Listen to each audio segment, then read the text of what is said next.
pourquoi est-ce que j'ai accepté, pourquoi est-ce que j'en ai parlé à ma sœur et à ma mère. D'abord parce que je trouvais la démarche intéressante pour m'interroger moi-même et avoir essayé de me souvenir comment ça s'est passé et avoir le regard de ma sœur et de ma mère sur comment elles ont vécu tout ça aussi. Et c'était très intéressant de voir, ça nous a rapprochés puisqu'on s'est rendu compte que déjà on n'a pas vécu le même événement de la même façon. Et il y avait beaucoup de musique. Je crois qu'en fait j'ai profité de l'occasion pour que ça ressorte et s'exprimer. Désolée, je suis très émotive.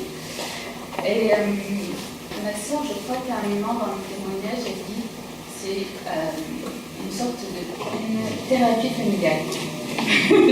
Et c'était presque ça. Et ce que j'ai trouvé presque dommage, c'est que ça ne soit pas que notre père et notre mari n'était pas là. Parce que pareil, son regard était très intéressant. On n'a jamais eu l'occasion en fait d'en parler comme ça. Devant un tiers, ça change tout de suite la donne. Quand on sort d'un milieu familier pour aller dans un autre milieu qu'on ne connaît pas, changer de pays, situation, etc., c'est jamais facile. Mais là, de mon point de vue, c'était difficile de trouver ma place, de me projeter et également de satisfaire satisfaire les projets de nos parents vis-à-vis de nous. C'était une sacrée valise. Et je vais passer la parole. La deuxième question, c'était quoi ? Et après, est-ce que vous en avez reparlé ? Est-ce qu'il y a eu des suites ? Est-ce que vous en avez rediscuté ? Est-ce que ça a eu ça a fait des ricochets d'en avoir parlé comme ça devant Patridia ? Oui et non. C'était il n'y a pas longtemps déjà. C'était il n'y a pas longtemps. On n'a pas eu non. Mais j'ai senti un apaisement. Et ça, c'est un apaisement. Et je crois que c'est bon. Les choses sont mûres. Elles n'attendent que sortir. Je vais passer mon... Alors, moi, pourquoi j'ai bien voulu témoigner, en fait, j'ai pas été si étonnée que ça, dans la mesure où moi-même, j'avais fait une démarche dans ce sens-là, oui, quand j'avais à peu près une quarantaine d'années, j'ai ressenti le besoin d'aller chercher une histoire de l'immigration de l'Italie en général, et je voulais faire quelque chose sur l'immigration politique. D'abord parce que moi aussi, enfin, comment dire, j'étais quelqu'un de très sage et très bien intégré apparemment dans l'école. Et puis il y a eu la déflagration de 68. Donc quand je dis qu'on est rattrapé, c'est que effectivement après il y avait un engagement collectif, et donc je me suis posé pas mal de questions sur l'histoire sur cette immigration italienne et sur l'immigration en général. Et donc j'ai aussi participé à un engagement collectif pour essayer de changer les choses, on va dire. Et ensuite, j'ai donc eu besoin de retrouver cette histoire de l'immigration, enfin de fouiller moi dans cette histoire, et comme j'avais cet engagement politique, j'ai voulu faire une histoire de l'engagement politique. Après, je me suis dit, c'est peut-être parce que c'était plus noble comme sujet que l'immigration économique, où j'avais l'impression que ça ne m'intéressait pas trop. Et en fait, quand j'ai proposé, c'était Pierre Mizza je dis, bon voilà, je voudrais faire quelque chose sur l'immigration politique de ma région. Il me dit, oh, mais non, mais c'est un peu tard, parce qu'on vient de finir tous les travaux sur toutes les études sur l'immigration politique, et donc il m'a proposé un travail sur l'immigration économique. Et donc je l'ai fait, on me disait, j'étais très déçue, et en fait c'était passionnant. C'était passionnant parce qu'on entre dans la vie de tous ces gens qui ont immigré. J'ai travaillé sur les archives, d'abord sur, enfin je suis peut-être un peu longue, mais d'abord sur la ville où j'habitais, enfin le Noisy-le-Grand. Il m'a dit, là il y a beaucoup d'Italiens, et donc là on entre dans la vie des gens à travers les archives. Enfin je m'y attendais pas du tout, mais on voit vraiment leur vie, les enfants qui naissent, ils déménagent, pourquoi ils ont tel prénom et pourquoi après les prénoms changent, ils ne sont plus du tout italiens, ou même espagnols, parce qu'on voit toute la population. Et c'est vraiment passionnant parce qu'on voit de tout en fait, on voit les différents métiers qu'ils font, on voit des engagés politiques qui n'obtiennent pas la naturalisation qu'ils ont demandé parce qu'ils sont au Secours Rouge International et que c'est pas bien du tout. Et il y a des enquêtes de voisinage, enfin plein de choses que je ne savais pas du tout. On va interroger les voisins pour savoir si la personne elle est bien, elle est fiable ou elle est pas bien, qu'est-ce qu'ils en pensent. Donc ça m'avait vraiment interloqué, choqué. Et puis ensuite, j'ai fait une deuxième étude sur le village dont mon père est originaire. Voilà. Et à travers toutes ces interviews, j'étais c'est bouleversant, parce qu'il y a beaucoup, beaucoup de souffrances. Enfin, il y a vraiment des souffrances qui n'apparaissent pas, mais quand ils l'expriment, quand ils la disent, c'est vraiment terrible. Et des souffrances d'enfants, beaucoup de souffrances d'enfants, puis de femmes. Les femmes qui sont seules et qui n'ont pas qui ont la barrière de la langue, qui ont... Comment ? Oui, l'isolement complet. Enfin, certaines, un isolement complet, oui, complet. Une femme dont l'enfant est mort et elle est persuadée elle a toujours été persuadée que c'est de sa faute parce qu'elle n'a pas su expliquer au médecin, petit garçon de 2 ans. Enfin, voilà, des choses. Et je ne m'attendais pas à découvrir tout ça, voilà.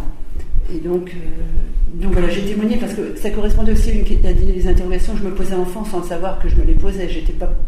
Je me sentais pas pareil que les autres, en même temps pareil, mais en même temps pas pareil, enfin, bon, que beaucoup d'enfants d'immigrés ressentent, je pense.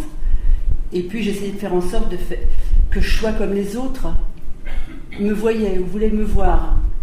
Et donc, quand j'étais petite, tout en sentant que j'étais différente, enfin c'est compliqué. Donc c'était un peu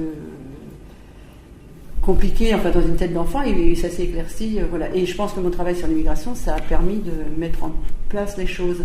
Et maintenant, c'est vrai que je pense que ça doit se dire, parce que c'est en interviewant un peu tout le monde, puis en parlant, on s'aperçoit que ce sont des histoires qui ont beaucoup de points communs. Même si les populations sont différentes et que les coutumes sont différentes, il y a quand même beaucoup de points communs. Voilà. Alors sur les conséquences, c'est ça de cette interview j'étais avec ma fille. Enfin, j'ai 2 filles, bon, il y en a une il y en a une qui a témoigné, puis l'autre qui travaillait, puis je sais pas, c'est dire.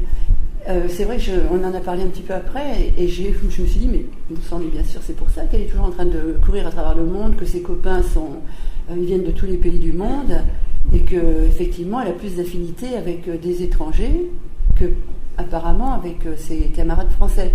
Et j'en ai parlé, elle me dit, bah oui, parce que quand j'allais en Italie, c'était pas du tout pareil, et elle a toujours été en quête de quelque chose qu'elle sentait différent, et elle voulait retrouver cet univers. Je pense qu'il y a ça aussi. Enfin, elle est un peu cosmopolite, en tout cas. Pas seulement avec les Italiens, elle est vraiment du monde. Non, elle a des copains turcs, syriens, je sais pas, enfin de tous les pays du monde. Elle vraiment, les Amériques latines, enfin c'est assez extraordinaire. Et bon, elle me dit, mais je pense que c'est ça. J'ai toujours cherché quelque chose. Voilà. L'autre, elle n'est pas moins cosmopolite, mais elle a fait ses stages en Italie. Enfin, elle a cherché quand même à retrouver quelque chose. Voilà, maintenant je crois que j'ai toujours baigné là-dedans. Dans ma famille, ils ont migré depuis 1880. Au début, c'était pas les femmes, mais entre les 2 guerres, c'était les femmes qui ont entraîné les hommes. Moi-même, je suis allée chercher un grec. Donc, je crois que l'immigration, elle était inscrite vraiment dans toute ma famille. Je m'y suis intéressée très tôt parce que j'entendais beaucoup, ils en parlaient beaucoup à table, entre eux. Et surtout, moi, j'entendais des véritables histoires romanesques. J'entendais des histoires d'amour. Alors, quand on est petit, on s'intéresse beaucoup aux histoires d'amour. Donc, j'ai d'abord entendu que des histoires d'amour. J'ai suivi ton grand-père parce qu'il était très beau. Ton père, quand il m'a vu, il a laissé tomber sa copine pour venir avec moi. Enfin, donc, ça m'intéressait de toute façon. Ensuite, j'ai entendu les aventures de mon père qui, lui, est arrivé après la guerre. Donc, c'était une autre forme de roman. C'était beaucoup plus difficile et c'était aussi très passionnant. J'ai entendu les aventures de mon père, c'était très passionnant aussi. Donc je crois que je ne me suis jamais détachée de ça. C'est tellement vrai que j'ai décidé d'être professeure d'italien et que j'ai donc récupéré mes racines à travers ma profession. Donc j'ai toujours été entre l'Italie et la France. Et je crois que j'avais la sensation d'avoir réussi à me rassembler à l'intérieur de ma profession, entre autres, et de mon habitation en France. Et puis ma mère est décédée. Et je me suis aperçue en fouillant dans ses affaires qu'il y avait plein de choses qu'elle n'avait pas dites. Et ça a piqué ma curiosité. Et donc j'ai commencé à rechercher dans toutes les archives, parmi toutes les personnes qui les connaissaient, qui avaient vécu. Donc j'ai fait un véritable travail de recherche, mais personnel. C'était d'autant plus intéressant pour moi de pouvoir partager toutes ces histoires, d'autant plus que je me suis aperçue que effectivement, d'abord, le numérique, c'est sensationnel parce que j'ai pu également envoyer cette exposition en Italie où il y a des gens qui comprennent le français et donc c'est devenu une espèce de chant choral autour de l'histoire de mes parents et autour de mon histoire aussi. Je me suis aperçue, je croyais que j'étais un peu le fer de lance de cette histoire parce que les autres, ma grand-mère et ma mère ont vécu l'émigration pendant les guerres, pas moi. Je suis une enfant du baby boom, donc j'étais parfaitement protégée de tout. Et donc, certainement qu'il y a eu beaucoup de frustrations qui se sont greffées sur ma personne. Et je croyais que j'avais bouclé la boucle, que j'avais tout donné, que j'avais payé ma dette en quelque sorte envers mes parents. Et je me suis aperçue pas du tout. Je me suis aperçue que d'abord, moi qui croyais être une héroïne, je n'en étais pas, qu'il y avait des tas de gens comme moi qui avaient les mêmes tourments, les mêmes inquiétudes. Et ça m'a fait beaucoup de bien parce que moi, ça m'a remise dans la norme. Et par contre, les femmes de ma famille, celles qui ont disparu, sont devenues des véritables héroïnes alors qu'avant, elles n'avaient pas de visibilité. Et donc, c'est par ce travail que j'ai eu la sensation de payer effectivement une sorte de dette envers elles et de leur donner ce à quoi elles auraient pu aspirer si elles avaient été bien traitées par la vie, c'est-à-dire une véritable visibilité d'héroïne. Ça m'a beaucoup touchée. Alors maintenant, pour ce qui est de ma fille, qui faisait aussi qui était aussi dans cette enquête, dans ce témoignage, alors elle m'a dit après, tu sais, je ne savais pas tout ce que tu as dit. Effectivement, on n'a pas vraiment le temps de parler à ses enfants, même si on leur parle beaucoup. Nous parlions tout le temps, surtout quand on avait l'occasion d'aller en Italie. C'est-à-dire qu'on allait en Italie au moins une fois par an ou 2 fois par an, et à chaque fois on le faisait en voiture. Alors ça voulait dire 8 heures, 10 heures, 12 heures de voiture, peut-être même un jour et demi quand on s'arrêtait en route. Et ça, c'était un espace de parole qu'on ne trouvait peut-être pas dans la vie courante, qui était très active habituellement. Et nous parlions sans arrêt. Et là, remontaient toutes les histoires des grands-parents, toutes les histoires, tous les potins de la commère qu'on allait trouver en Italie, etc., etc. Et on n'a plus ce temps de parole parce que ils vivent chacun de leur côté, ils ont fait un couple tous, et tous les deux, et donc on n'avait plus ce temps de parole. Et donc je n'avais pas eu le temps apparemment de raconter l'histoire de ma grand-mère, de mon arrière-grand-père aussi. Et donc elle m'a remerciée en quelque sorte, elle m'a dit « je suis contente de connaître tout ça ». Et ensuite je me suis aperçue aussi, ils ont épousé des Français tous les deux, mon fils et ma fille, et la belle-fille et le gendre ne jurent que par l'Italie et par la Grèce, puisque le père de mes enfants est grec. Et donc, nous sommes un genre de nomade perpétuel. C'est-à-dire que je crois que le nomadisme doit être inscrit aussi dans la France, parce que quand je dis à des franco-français, très français, que je suis originaire d'Italie, ils me disent « Ah, mais moi aussi, je viens de la Charente-Maritime ou je viens du Gers. » Et finalement, on vient toujours de quelque part, que ce soit en France, en Italie ou en Grèce. Tout le monde a des origines et porte ses origines en lui, ce qui me fait dire que quelque part, on est certainement fait pour le nomadisme.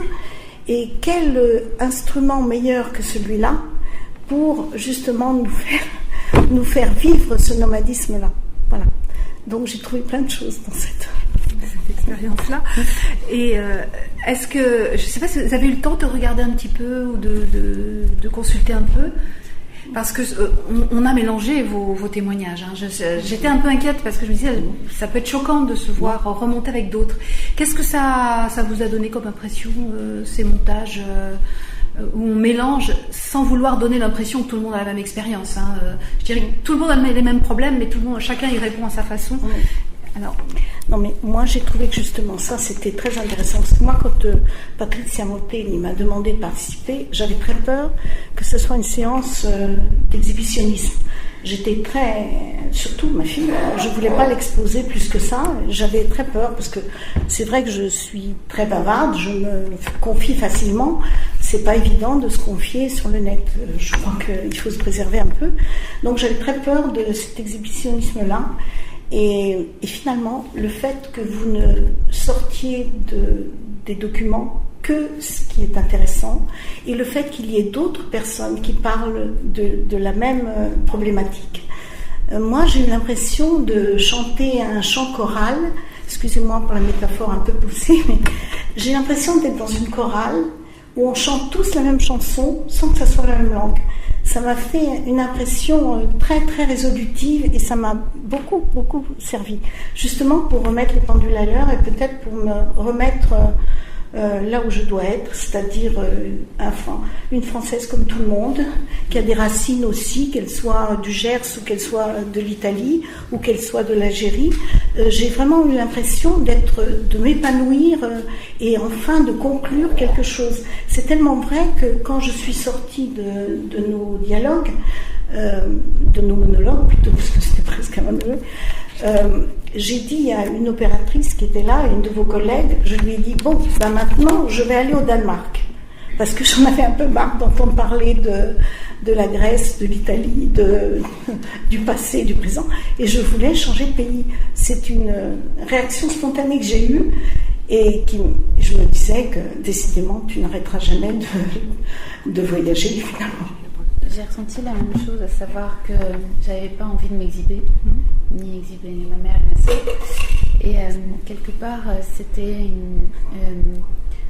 je dis pas que je suis représentative des autres jeunes femmes dans ma situation, ni ma mère ni ma sœur, mais quelque part,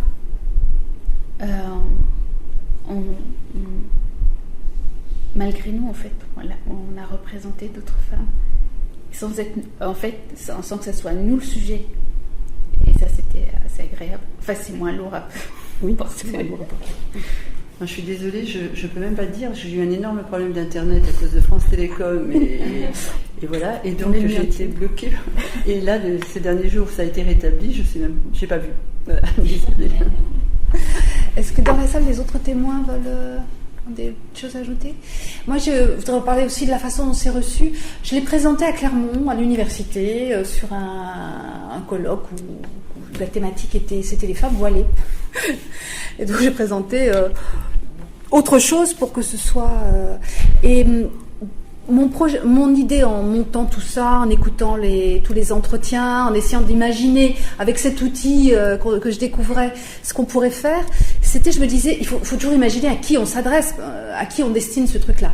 Et en fait, j'avais dans la tête des collèges et des professeurs de collège qui pourraient lancer des débats à partir de témoignages qui disent pas tous la même chose. Mais l'idée, c'était de faire un projet qui soit un lanceur de conversation, un lanceur de « Ah, mais moi aussi, ah, mais moi pas du tout, ah, mais moi c'est pas comme ça, ah, mais chez nous c'est... Ah, ben oui, c'est vrai. » J'avais envie de ça en me disant, après tout, avec tous ces discours ambiants sur la difficulté de l'immigration qui est réelle, hein. Mais on peut aussi, quand on est un gamin de 10-11 ans, se sentir un peu pas trop savoir où on en est et avoir envie de références, de savoir, de voir comment ça se passe, comment ça va se passer plus tard. Et je voulais qu'on leur montre des choses en disant, tu vois, ça peut se passer bien, regarde. Voilà, ça. Il y a eu des hauts et des bas, hein, ça a été compliqué, mais regarde, ça se termine très bien, donc, et pas peur, vas-y. Et puis avec un pédagogue ou un animateur compétent, un enseignant bienveillant, etc., un débat puisse être lancé. Alors donc je présente des petits, je crois que je présentais un extrait de Dalila de la famille de Dalila à Clermont, 5 minutes. Et alors il y avait des étudiants dans la salle, il y avait des chercheurs, il y avait des étudiants, et ils ont démarré au quart de tour. Ah oui, mais pour moi, ah oui, mais moi, etc. Je suis d'accord, je suis pas d'accord, et ce qui se dit, etc. Et l'effet lanceur de débat, après chacun, ce qu'il en sort, voilà, comme je dis, moi je fais des médias et je suis pas sociologue. Moi, contrairement à Myriana, je travaille sur les médiums. Alors, j'ai fait un médium, ça lance des débats, après aux sociologues, aux enseignants de s'en emparer, à chacun de s'en emparer. Mais en tout cas, ça fait parler. Moi, ce que je constate dans les 3 propos, il y a un terme qui est revenu, qui sous-tendait, c'est le silence. C'est le silence des anciens.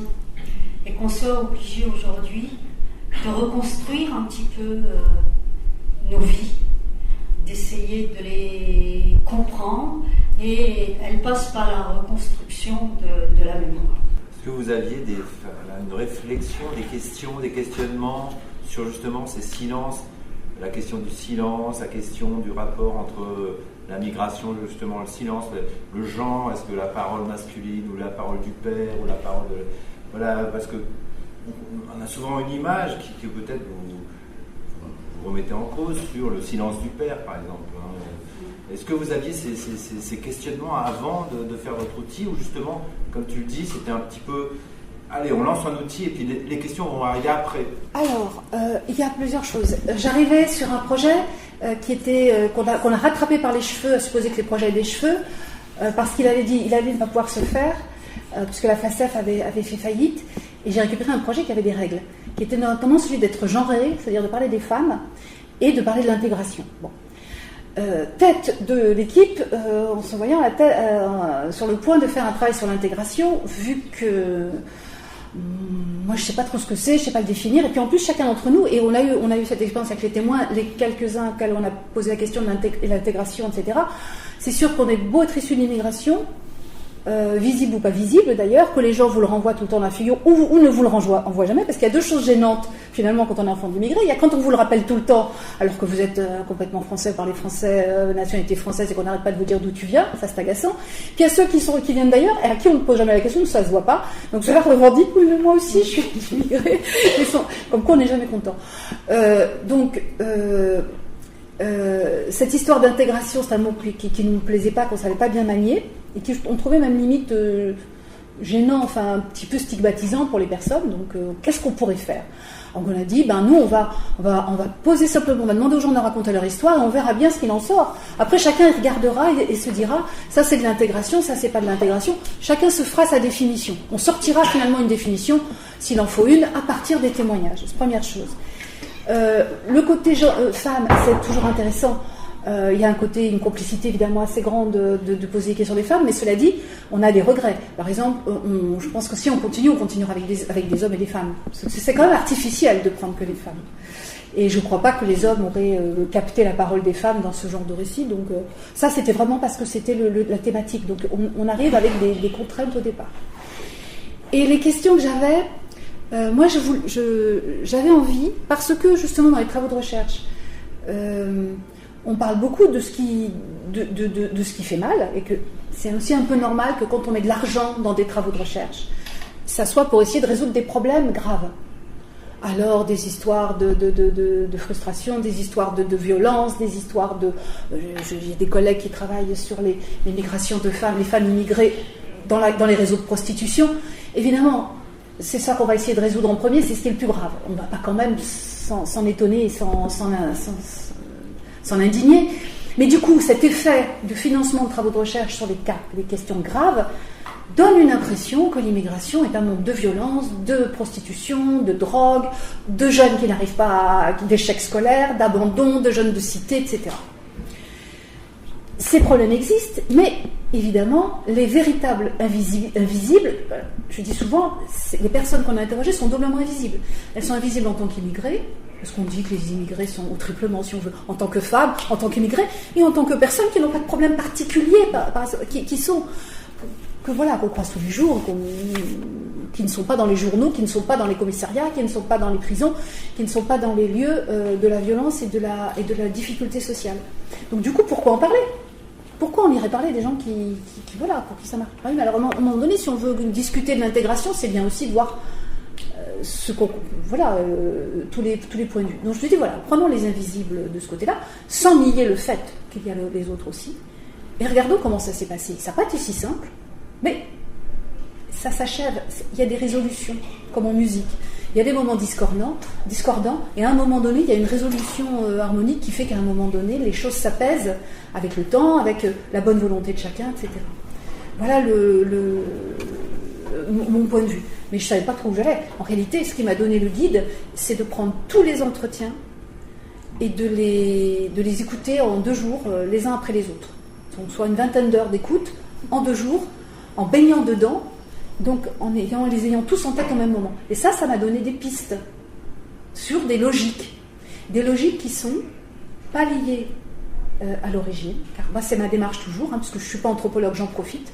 Comme je ne suis pas anthropologue ni historienne, je peux me permettre de mélanger les gens et de ne pas être ciblée sur une personne, et d'essayer de voir quelles sont les choses qui appartiennent à tout le monde, à tous les immigrés, et auxquelles ils répondent chacun à leur façon, parce que tout le monde ne répond pas de la même façon. Alors, je ne sais pas si vous avez ressenti ça dans le projet.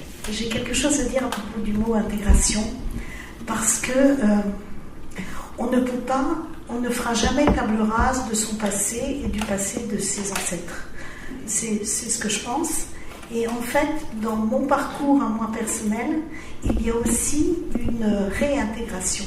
C'est-à-dire que tout ce que je porte en moi, à savoir le passé de mon père, de ma mère, de mes grands-parents, de mes arrière-grands-parents, quand je reviens au village italien et même au village grec où on connaît mon mari, je porte avec moi tout ce que j'ai vécu depuis. Et les gens qui sont là-bas sont friands de savoir ce qui s'est passé, comment tu as réussi à t'intégrer, comment sont les Français aujourd'hui, comment on vit là-bas. Je me sens plus française que française parce que je porte en moi aussi tout le parcours des gens qui ont fait la France, même quand ils étaient hors de France. C'est très complexe, mais j'ai l'impression d'avoir totalement épanoui mon intégration à partir du moment où j'ai redonné dans le village de mes ancêtres tout ce qui a été compris et appris, et tout ce qui a été vécu par ceux qui sont partis. Et c'est vraiment la boucle est terminée. Et c'est aussi un véritable plaisir de voir que ma fille et mon fils emmènent le français et la française qu'ils ont épousé dans le village, dans les 2 villages, puisqu'il s'agit de l'Italie et de la Grèce, avec un bonheur sans partage, et que les Français eux-mêmes accèdent à une image de la France qu'ils ne connaissaient peut-être pas de si près, qui est une image vraiment celle qui nous arrive du fond de l'histoire, à savoir une image de liberté, d'intégration, une très belle image. Et bon, on redevient un petit peu une héroïne maintenant, mais différente. Je n'avais pas pensé à la cible des personnes de Est-ce que Daïla, ça vous paraît pertinent, l'idée que ça pourrait intéresser des personnes de Tunisie, par exemple? Intéressée, oui. J'ai des cousins de mon âge et ils me posent toujours des questions sur des tas de choses. Et je déconstruis ce qu'ils ont d'image de la France. Je caricature là.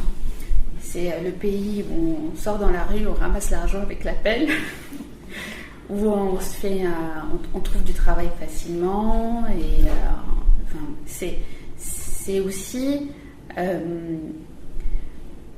nous, jeunes issus de l'immigration, je dis jeunes, mais bon bref, Nous, Français issus de l'immigration, quand on repart au pays, on repart avec les plus belles fringues,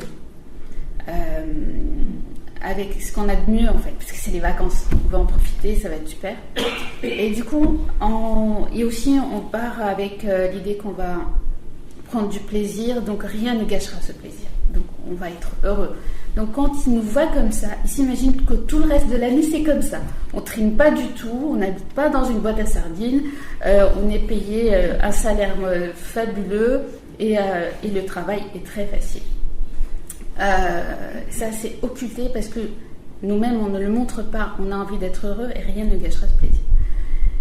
Et donc ils me posent des questions et j'essaye de mettre un peu de réel là-dedans en leur disant non, c'est difficile de trouver du travail et par-dessus le marché, c'est pour que tu sois un petit peu basané, pour les mêmes qualifications, on optera pour celui qui n'est pas visible, enfin issu de l'immigration visible,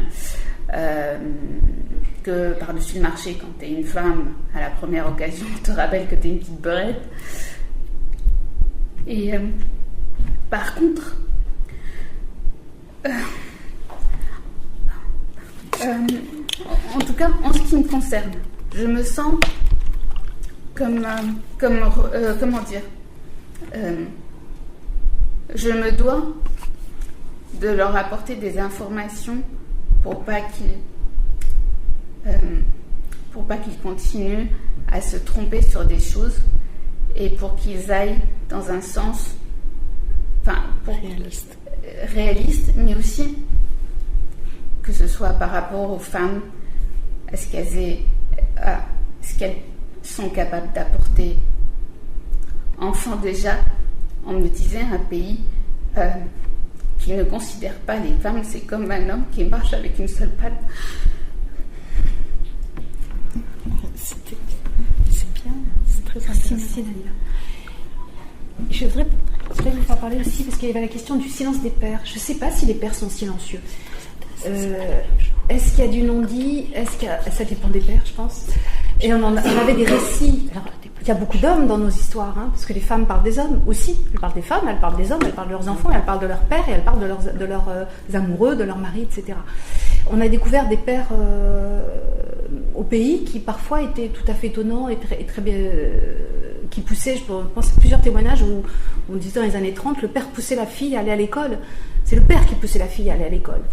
Alors qu'on aurait, dans l'image qu'on a, c'est au contraire une lutte. Donc il y a des pères qui poussaient leurs filles à être scolarisées et à s'instruire.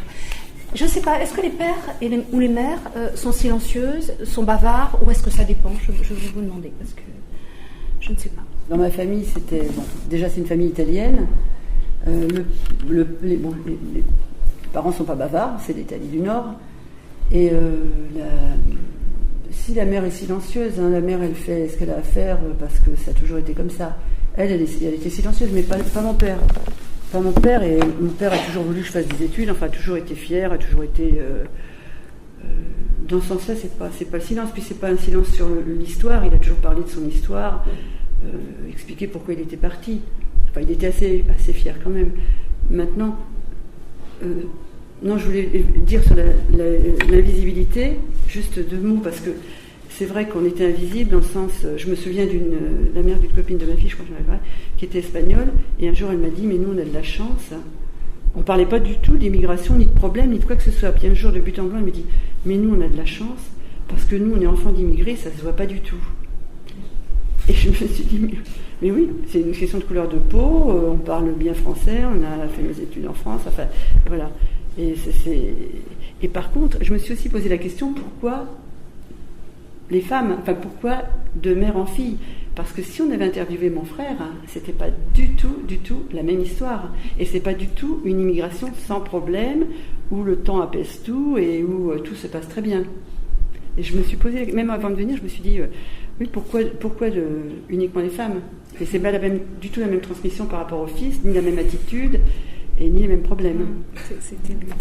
Alors, c'est le cahier des charges du projet qui reflète intégration, femmes, etc., qui reflètent les préoccupations des politiques. Le silence du père. Du père, de la mère. Faudrait que je lui pose la question.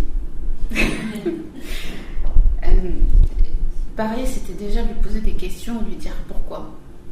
Pourquoi tu voudrais que je sois comme ça? Est-ce que... Ah si, je lui ai posé une question une fois, exprès. À 27 ans, quand tu es venu ici, pourquoi tu es venu et qu'est-ce que tu avais envie de faire? Et il m'a pas répondu. Il m'a pas répondu. Mais clairement, et ça bougeait pas là où il était, et il avait envie d'autre chose. Et moi, je suis arrivée à un stade de ma vie où ce que j'avais là dans la famille, ça me plaisait pas. J'avais envie d'aller voir ailleurs. Mais les questions que je lui ai posées, il est resté silencieux. Et parler, c'est poser des questions et être prêt à écouter la réponse. Et des fois, je crois que je n'ai pas toujours été prête à entendre ces réponses. Parce que je pense que j'avais peur d'être déçue ou d'avoir peur de ce qu'il allait me dire. Voilà. Puis il y a le silence des absents aussi, hein, puisque certains d'entre vous, certains des témoins ont témoigné sur des mamans, des parents qui étaient décédés. Et c'est aussi d'essayer de rassembler ces bribes de mémoire pour qu'elles ne s'envolent pas. Pour mon cas particulier, il n'y a pas beaucoup la parole des hommes, parce que pour des raisons, ils sont décédés ou ils sont décédés jeunes, donc c'est assez féminin. La transmission s'est faite par les femmes. On parle beaucoup. Ma grand-mère décédée, dont ma mère parle dans le film, elle m'avait raconté son histoire. J'adore écouter mes grand-mères raconter leur vie, donc toutes mes grand-mères m'ont raconté leur vie. Mais il y a des tas de choses que j'avais pas comprises, ou que j'avais déformées, ou que j'avais pas bien comprises. J'avais des trous, il y avait énormément de trous. Et moi, cette séance-là, elle m'a permis de boucher les trous et aussi de remettre des choses que j'avais mal comprises à la place, puisque ma mère avait des informations plus fraîches. Voilà. Donc même quand on parle, ça donnait du sens. Il y avait une chose que je n'avais jamais comprise, c'est pourquoi ma mère ne parlait pas la langue de sa mère. Pourquoi ma mère parlait le français, c'était sa langue naturelle était le français, alors que ma grand-mère, sa langue naturelle était l'espagnol. Je l'ai découvert.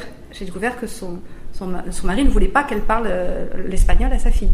Donc ça, c'est des choses que j'avais. Voilà, j'avais des trous comme ça et des questions qui étaient restées sans réponse. Voilà. Moi, c'est un peu différent parce que ma mère était déjà française, bien installée en France, donc elle avait un petit peu les clés de la communication, surtout de la mienne.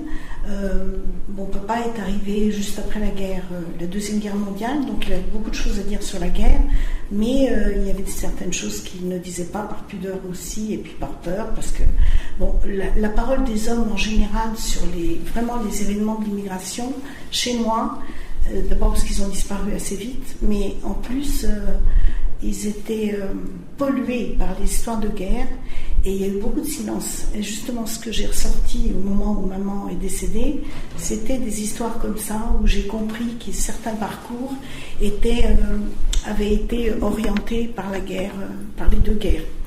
Alors c'était un petit peu douloureux, mais en même temps c'était aussi ça clarifiait beaucoup de choses. Et ça aidait beaucoup à comprendre les gens et à relativiser les événements de la vie. Maintenant, moi, j'avais un grand-père qui racontait des histoires absolument fabuleuses. C'était un grand conteur. Donc, je pense qu'il a planté quand même une sacrée graine dans la famille parce que tout le monde racontait des histoires. Ma mère reprenait les histoires, la saga de la famille, elle la racontait à sa façon. Donc, je crois que prendre la parole, même par-dessus le silence des autres, c'est créer du récit, c'est créer de la communication, c'est toujours intéressant. Mais chez moi, c'était les femmes qui parlaient, quoi, avant tout. Voilà. Je vous remercie. Merci aussi alors aux témoins de la salle qui sont restés silencieuses, mais qui méritaient tout autant de raconter aussi, hein, qui ont donné avec beaucoup de générosité des récits qui sont formidables. Je vous engage à les regarder tranquillement. Ça fait beaucoup d'heures, ça fait 12 heures au total, mais c'est par petites séquences de 10 minutes, donc ça passe très bien. De temps en temps.